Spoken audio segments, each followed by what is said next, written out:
say? No, I think we're good because we're on. Okay. Hi. Hi, guys.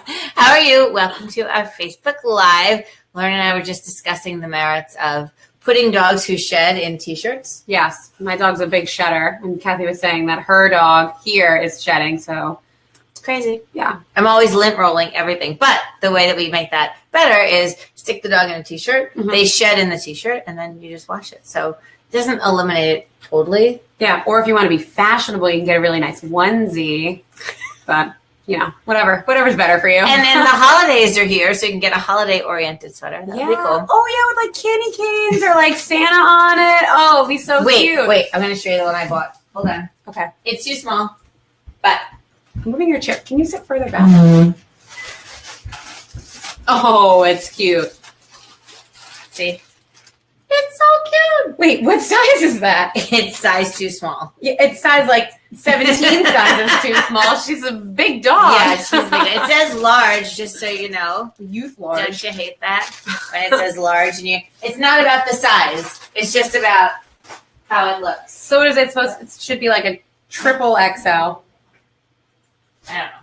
It's hard enough to buy clothes for yourself. Then you have to buy them for your dog. Yeah. Oh, Bernadette's here. Hey, Bernadette. How are you? Oh, and Tilly. Oh, Tilly's watching. Yay. Hi, Tilly. We always like to know if your dogs remember us when they... And some of them do. Although Oscar Naughty Pants, she is in a course in Colombia on ornithology, bird calls. Yeah. And she sent me a video of him listening to the bird call.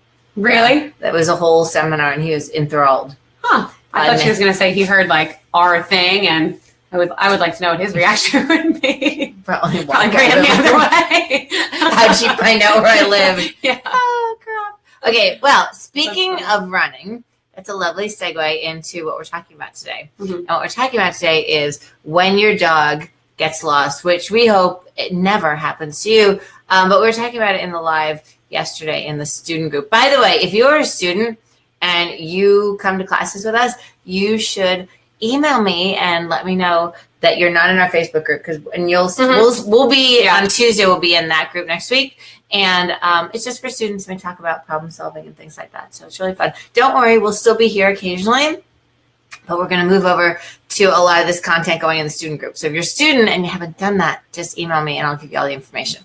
Okay, so I was going to start out with how to find your dog, but let's first talk about how to prevent that from happening. Okay. And I think one of the biggest things is that dogs get out of the front door, and usually around the holidays, people, you're bringing in your tree, or guests are coming over and the dog just gets right out the door, littles and big. So we like tether spots. Mm-hmm. Tether spots are a great idea. And gates, of course. Gates, yeah. And then even just working on doorway protocol, just so the dog understands that it can't go out the door unless you give it permission. Right. Or just keeping it completely out of the room altogether. Which is my favorite thing. Yeah. I feel like you can't really manage that. Yeah. I mean, even dogs that are adults. Mm-hmm. Absolutely. It can just happen. You don't even realize how fast it can happen. And of course, all the stuff that goes with that. The dog getting into the street. Mm-hmm. So it's more than just your dog getting lost. It's the injury he can have. Absolutely. We know too many people who have run their own dogs over in a driveway or the garage because they didn't know the dog was out. So we don't want that to happen to you. Mm-hmm. We like to have collars with the reflective thing on them. So God forbid the dog gets out at night, they can see them. Mm-hmm. We like it to say reward in our cell number.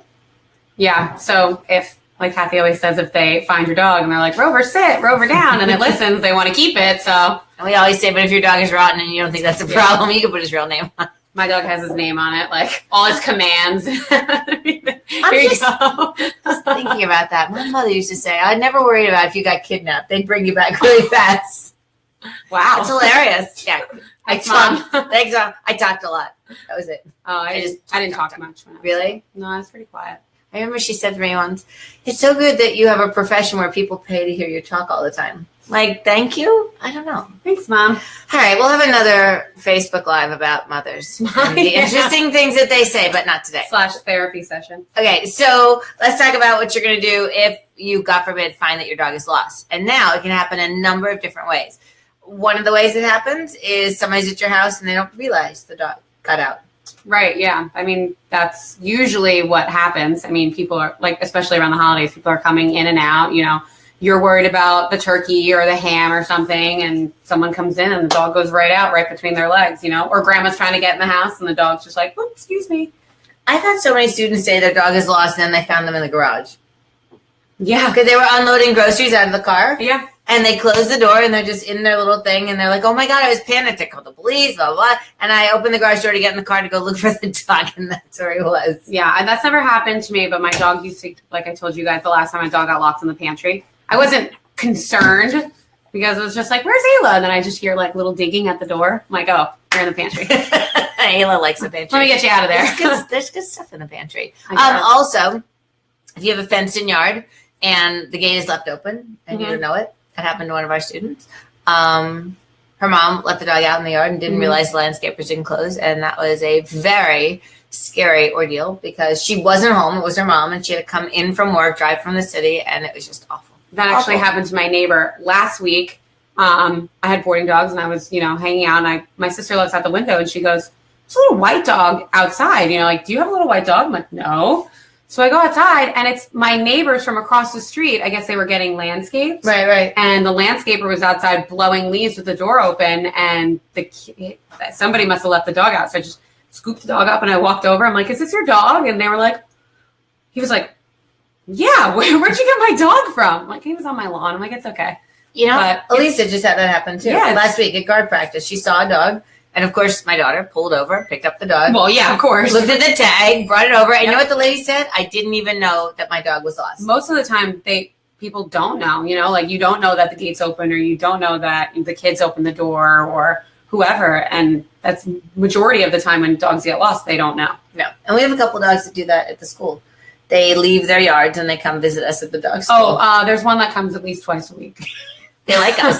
I think they're saying to the owners, let us be there for the day. Yeah. We like hanging with Kathy and our team. Yeah. All right. So if that happens to you, the very first thing you have to do is recruit everybody who will help you to look for the dog. And that means friends, neighbors, police. Yeah. Anybody really that can help. Even calling people, you know, around the neighborhood so they can, you know, keep an eye out in their yards or something. Right. And if it did get out the gate, a lot of people, when they see the gate open, the first thing they do is close the gate. Yeah. Don't close the gate. No, leave the gate open. Leave it open. Yeah, leave it open and maybe put food in your yard. You know, a little bowl of food. And also yelling. That's how Chris got Radley back. Yeah. I had her stand in the yard and start screaming for the dog. And he heard her and came back, which is a miracle that he was far away and he still came back. But you can do that. You want to call rescue animal shelters. Your vet, of course, and hopefully there's a way for these people to find you. If you have that collar that says reward in your cell number, then that's great. Yeah. If you don't, it's a little bit harder, and you have to call whatever local animal control that you have and say, here's my dog, he's lost, and just give him a heads up. Yeah.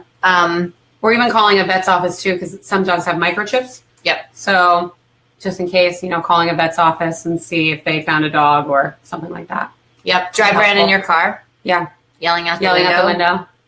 That's like the standard thing. Shaking a bag of treats. And you know what? Britt was talking to me about this yesterday. Like, what do you have in your car that would help you find and capture a dog? Right? So if you see a lost dog, you should have stuff in the car that would help you. Right. So like an extra leash. Mine's in my glove box. I have a leash. I have a collar. Yep. I always have crates in my car, which is convenient. Right. And treats. Yeah. I have a little bag. I mean, it's Charlie Bears, but some dogs love those Charlie Bears. And and you throw a handful of them and just scatter it and make a little breadcrumb trail to you. Yeah. So that's, if you see a dog, that's what you can do to grab it. And we also say groomers and even like big box pet stores. There's a lot of people walking around in there. So if you have a picture of your dog, get a photocopy of it, pin it places, and you know, people will be more aware of that. And I was talking yesterday, if you get a photocopy of your dog and you slide it into those binders, you know, they're like clear plastic sheet protectors, right? Yeah. And you can stick it up on a telephone pole or whatever, and make sure that the opening where you put the sheet in is down. Right. Otherwise, so the rain gets in smart. it. So you can do that. And I'm sure there's pin boards on, like in ShopRite or wherever you shop, Home Depot. Just walk around everywhere. Just put stuff up. Ask them first, of course. Mm-hmm. But make sure you take them down first. There was, after you found the dog. Because there was a dog that was lost and the posters were up for like 3 years and they actually found the dog. But you need to take them down. Oh, wow. Because people still are worried. Oh, my goodness. Yeah, or put found on it. Yeah, or something. Yeah, well, then you have to go around and you have to remember where you put everything. Yeah. Also, the other thing is that make sure you have a very updated picture of your dog. Obviously, everybody takes a lot of pictures of their dogs. Mm-hmm. I think I have like 700 pictures of my dogs on my phone. But if your dog, you only took pictures when it was a puppy and it's 9 months old and it's twice the size or something, you want to make sure that it's updated because everything changes. And if your dog gets a haircut. Right, the groom dog. The groom dog, yeah. So you have fluffy picture and then you have straight from the groomer picture. Right. Because you could be in between times, but that's, it's self-explanatory. But if your dog was shaved down, definitely take a picture. Yeah. And have it in your glove box. Yeah. And be able to just run off copies, especially if you're traveling. Right. Social media is huge. I was just going to say, yeah. It's 2017, so everybody's on Facebook. Everyone's on Instagram. My one friend lives in Pennsylvania. She lives in Philadelphia. And she posted on social media that she lost her dog. It was at her dad's house, and the dog got out. And it took a day or two, but somebody found the dog. And I really think it had 400 shares on it. Wow. It could get around. I'm all the way in New Jersey, and she's in Philly, and I heard about her dog. So that's what's good about it, too. It gets everybody in all the surrounding areas. So. And there's actually some lost dog groups on Facebook. Yeah, I think it goes by... Yeah. And finding our website, and we talked about that when we did the hurricane videos, that's a really good place because they match up pictures from the shelter with pictures that you put up. So definitely worth doing that. Also, when you put up your poster, put a few lines about the dog because we have dogs who train with us. They're super shy. So even if you found the dog, if you were like, come here, the dog would be like, see you, bye. Yeah. So if you knew about the dog, their history, if they were fearful or whatever, it would be easier for you to get them. Absolutely. When we talked about where to put the signs, I'm thinking if you lived in the city, you just have to put them everywhere, like even in bus terminals. Wherever subways. You can. A lot of places in the city, you can't even post stuff. Really? Yeah, like if you go on the street, it says post no bills or something, you can't really post. So you might have to go in a store or something. So yeah, dog parks, which we don't frequent, that. But people in dog parks are dog people. So if you were there and handing out, I lost my dog kind of flyers, we just hope it never happens to you. Right. We want you to be prepared. Yeah. And the microchip thing is awesome. We microchip our dogs. But if I find your dog on a Sunday, I don't have a microchip wand, so I can't get to you if you don't have a collar on. Right. And make sure you're up to date on all your tags. And because if you're not and they find your dog, then you're going to get fined on top of it because your dog didn't have the rabies or the whatever. He's not up to date on his shots. So we are planning on you never having this happen. But if it does, that's what you do. Yeah, absolutely. All right. Anything else? I don't think so. We like the game What's This? And we were talking about this in Thanksgiving, that they should take a video of themselves doing What's this? Yeah, with the dog and send it to your neighbors and send it to your friends or visitors at your house. And that way they actually have a training tool to use because I think most people, if your dog ran out the door, they'd be like, oh my God, and they'd run after the dog, which would push the dog farther away from them. But if they knew that one game, What's This, it would solve everything for them. So, and if you don't know the What's This game, let us know and we'll do a little video for you. It's also good for those shy dogs too. Like we were just saying, you don't want to approach a shy dog if they're nervous, or if the dog wants to chase you or something like that, or you go get them and they run the other way. So the What's This game is really good for that because the dog comes right to you.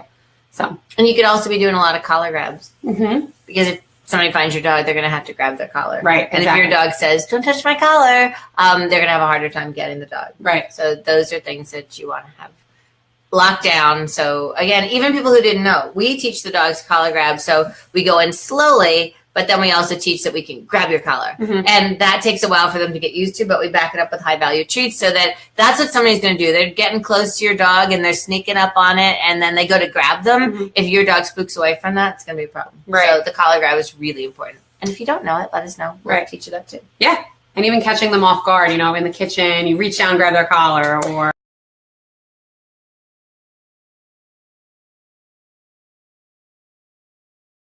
Like it's something we just do all day long. Mm-hmm. I do. I mean, my dog's 9 years old, and I still do collar grabs. So for no apparent reason, we will collar grab the dog. That way, they learn that startling thing is also a good thing, right? Because it always yields great treats. Absolutely, yeah. And you know what? I'm doing that with this dog that we have, and she's super spooky about getting her collar grabbed. So you gotta get her used to it. Mm-hmm. All right, so that's it. Please have a safe holiday season. We don't want to hear that your dog got loose, but if they did, these are a lot of great ideas. We're going to put a link in the comment section below, and you can go to our opt-in, and it has all of these really great tips in there for you. Even, I think, a link on where to get that collar with the reflective and your reward and your cell phone number on it. So we've got lots of good tips here. So go ahead and do that, and you know where to catch us if you need anything from us. Just post a question in this group. We'll get back to you, and we will see you next time. Bye, guys. Bye, guys.